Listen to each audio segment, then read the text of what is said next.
Shalom Oma Opa, Bapak Ibu, Saudara-saudari, dan anak-anak yang dikasihi Tuhan. Mari kita mempersiapkan hati dan pikiran kita untuk membaca dan merenungkan firman Tuhan sebelum kita memulai aktivitas kita pada hari ini. Mari kita berdoa. Tuhan yang penuh kasih, kami bersyukur untuk pagi yang baru ini. Terima kasih karena Engkau telah menjaga kami sepanjang malam dan memberi kesempatan kepada kami untuk memulai hari yang baru dalam kasih dan penyertaan-Mu. Saat ini kami datang untuk membaca dan merenungkan firman-Mu. Kiranya Roh Kudus-Mu bekerja dalam hati kami, membuka pikiran kami untuk mengerti kebenaran-Mu, dan menuntun kami agar firman yang kami baca tidak hanya kami dengar, tetapi juga kami lakukan dalam kehidupan kami sehari-hari.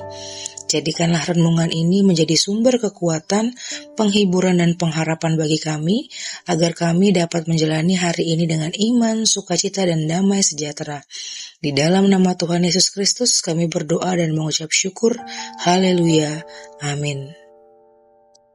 Pembacaan Alkitab kita hari ini diambil dari Kejadian 1 ayat 26 sampai 31. Demikian firman Tuhan. Berfirmanlah Allah, baiklah kita menjadikan manusia menurut gambar dan rupa kita, supaya mereka berkuasa atas ikan-ikan di laut dan burung-burung di udara, atas ternak dan seluruh bumi, serta segala binatang yang melata di bumi. Allah menciptakan manusia menurut gambarnya, menurut gambar Allah diciptakannya dia, laki-laki dan perempuan diciptakan mereka.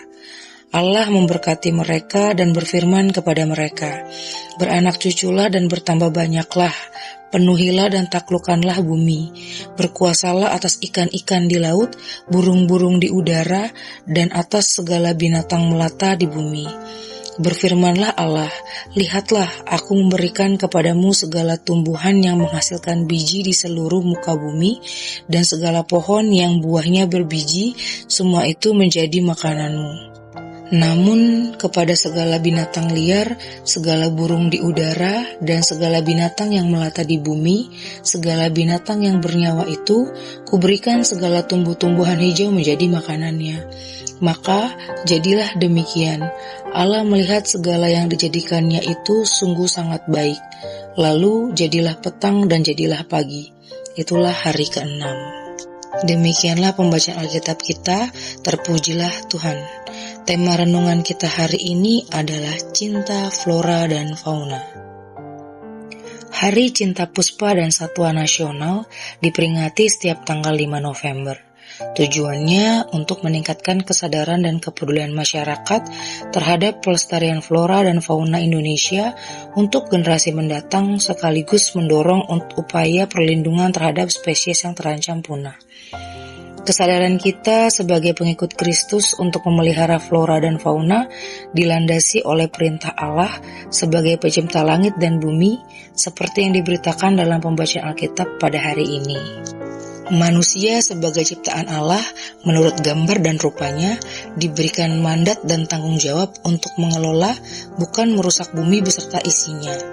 Perintah berkuasa atau menaklukkan bukan berarti menghancurkan, tetapi untuk mengelola secara bertanggung jawab, mengembangkan sumber daya untuk kebaikan hidup, dan memastikan kelestarian alam.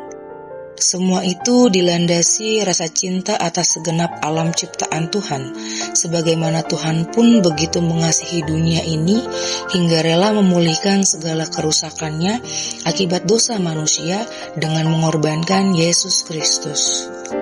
Apa yang dapat kita lakukan untuk memelihara flora dan fauna yang Tuhan titipkan sesuai mandat yang diberikannya itu? Pertama, kita bertanggung jawab sebagai pengelola yang harus menjaga dan merawatnya agar tetap lestari.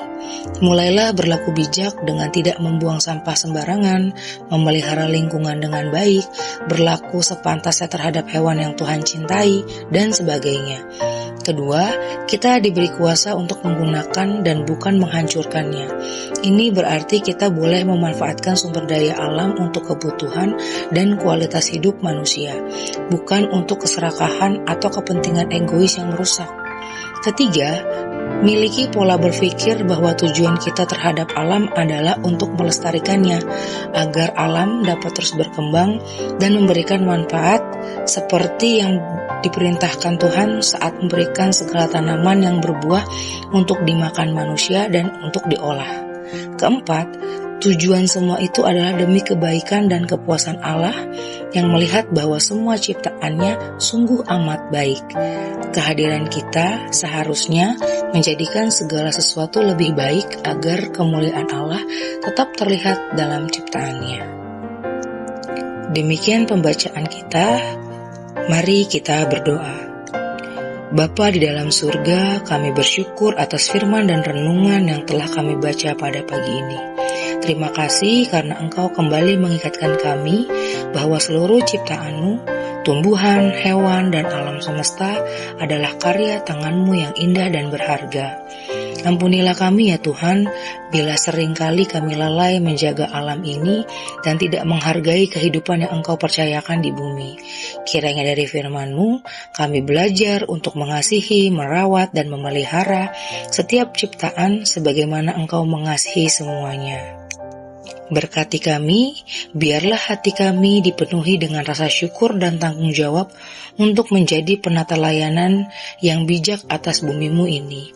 Saat kami melangkah menjalani hari ini, jadikan kami alat-Mu untuk membawa damai, mencintai kehidupan, dan menjaga harmoni dengan alam di sekitar kami.